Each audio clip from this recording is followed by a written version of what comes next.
Hello y'all and welcome back once more. There's a lot of stuff I've had on my mind recently regarding Pokémon, as if I haven't talked about that too much already.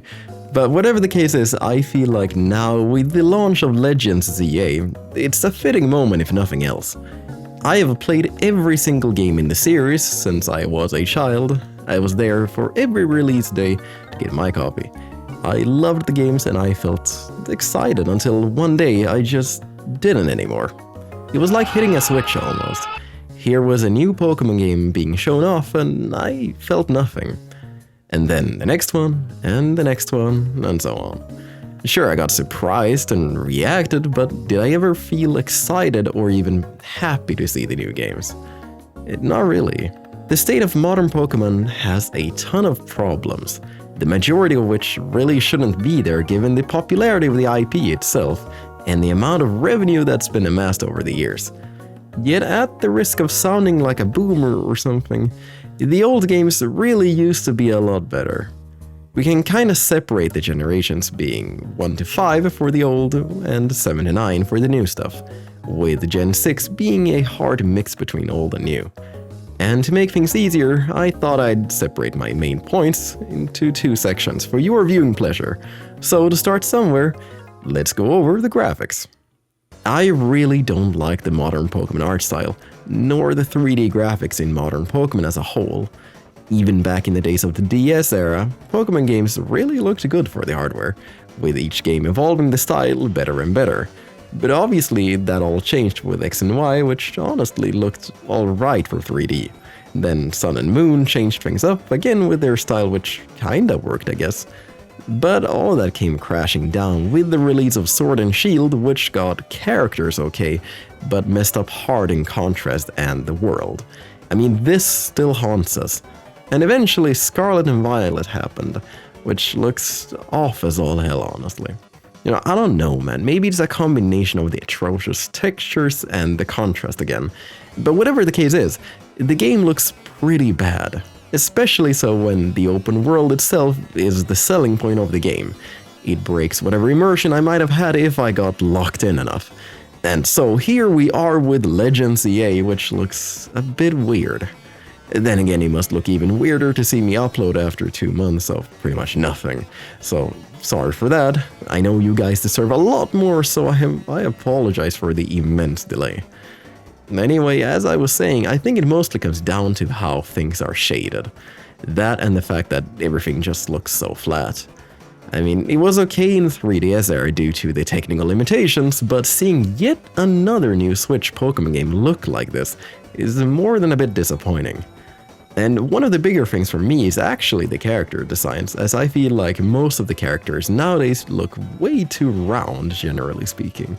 Comparing the hair of the characters from the old games to the new ones shows this off pretty well. Simply put, returning to a more faithful adaptation of the classic, more sharp and let's say serious look of Ken Sugimori's style from the beginning of the franchise is a good start. But it doesn't have to end there. So for those of us who watched the recent Nintendo Direct, probably saw one of the new HD 2D games from Square Enix. I'm of course talking about the horribly named Adventures of Elliot. This is what Pokemon should have gone for. Just about everything this style brings reminds me of the older days of Pokemon. More specifically Black and White, but honestly, the other games would have worked like this too. And I'm not the only one who thinks like this, given that stuff like Gamma Emerald exists. And if you somehow don't know what that is, it's a fan remake of, well, Emerald. And as a fan game, obviously the graphics aren't as polished and as detailed as what Square releases, but again, it's made by one guy, so come on, man. Still, it shows a sort of what-if timeline. A timeline of what could have happened if Pokemon didn't try and ruin the visuals, you know. I feel like I have to mention that some parts of the Switch Pokemon games look decent or even great, with stuff like Bell and Leah in Sword and Shield, but exceptions are just that. Little glimpses of something better, but not the norm. Game Freak is such a weird studio, honestly. We have this massive IP in Pokemon, this huge responsibility to deliver quality games not only in gameplay, but in looks as well. But they just don't. I mean, what? Even as they seem to double down on open worlds, unfortunately, their employee count still is lower than that of Monolith Soft, for example, which is a significantly younger company in comparison. I mean, even if they want to be like that and not hire new people, then at least try and get some help from the open world masters at Monolith, given they've helped in making both Mario Kart World and even the Switch Zelda games. You know, it just doesn't make sense. Moving on to a slightly more divisive topic, gameplay. So, if you're anything like me, i.e. having played every game, mostly as they came out, then chances are that you've noticed a bit of a shift in the gameplay of the series as it evolved. In the older generations, as I assigned them, the changes to the exploration and battles, of course, were mainly in the form of improving and naturally evolving what came before. So stuff like the physical special splits, double battles, and even triple battles all came naturally, so to say. In contrast, the newer generations did away with that, instead pushing gimmicks as the new form of innovation and all. In one sense, this started with X and Y, with Mega Evolutions, which I've always loved. Megas as a concept, I feel, fits in with the old style of improving of what came before, whereas the replacements for Megas later on, in the form of Z-moves, Dynamaxing, and even Terastallizing, all essentially serve the exact same purpose, just disguised a bit differently each time. In a sentence, all of the gimmicks should have just been Mega Evolutions. And of course, Megas weren't perfect or anything, but scrapping what really should have been a new core addition to the franchise with each game really sucks as a longtime fan. I mean, it's the same thing as if double battles or something was exclusive to one game only to be reintroduced with another name in the next one. It's kinda pointless. Alongside strange gimmicks, the lack of options for the players is a bit of a weird thing to restrict. And I'm of course referring to the baffling decisions such as there being no difficulty options and no way to turn off the experience share. How is it possible that game after game, a simple toggle for stuff like this isn't included? Whether you prefer to have something like the experience share on or off is up to you, of course, but again, you gotta give the player options, man. And you know, to touch on how these games are presented, it cannot be understated how any kind of cutscene in these games tend to look really damn awkward.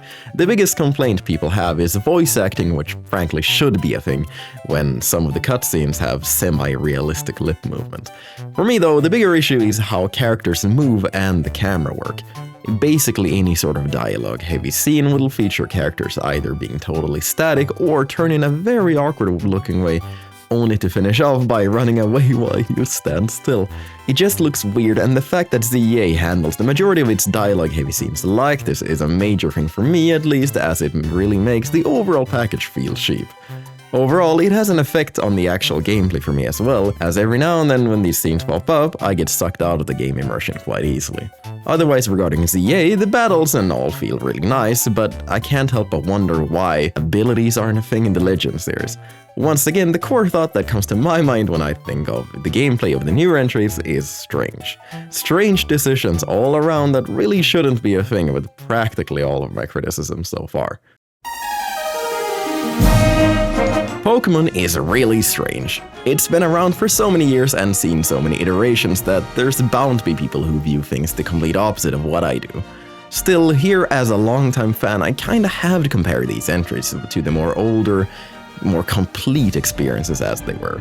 You know, I didn't even touch on stuff like third versions versus DLC because that's more of a preference, I'd say. Still, the main thing that binds all of the newer entries seems to be a lack of polish and care above everything else. This notion that just because something sells no matter what, it shouldn't be treated in the highest regard is something I think most of us who aren't big corporate shareholders will never fully understand. Myself and you watching this in all likelihood understand that games such as these should be created as if they were trying to create the very best they can, no matter what. And in all honesty, it makes me a lot more sad than I'd like to admit. A quote that really resonates with me when it comes to stuff like this is from Junichi Masuda himself, from back in the Diamond and Pearl days, in which he says, "I was determined to create the ultimate version of all." You know, say what you will about the man given every piece of info from the leaks, all the concentration of power business and whatnot, but the games he specifically were in charge of were really stellar with a clear focus on making the very best games possible.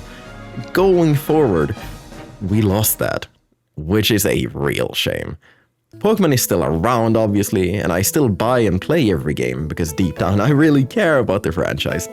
But the hype and expectations surrounding the series for me will probably never come back. As things are, we're far too gone from what Pokemon used to be. A whole new generation growing up with the Switch era games exist, I mean. The games can certainly get better with better decisions, but I think what Masuda brought to the franchise really cannot be replicated with how the Pokemon franchise is structured today. And it should be noted that one core aspect of the Japanese working culture is high quality work and services above all else. But that just doesn't apply to Pokemon, I guess. So obviously, as with most bad products, it comes down to the leadership and not the developers themselves. I'm sure they do what they can, but that leadership, man, they just don't seem to care, which is such a shame. We could have had so many insanely good looking and not to mention playing games if they just took things seriously for once. With that, I think I've said all that I can. Be sure to follow me on Twitter and even check out that darn Discord. I'll try to be a lot more active in the coming days, so with that, thanks for watching and I'll see you around.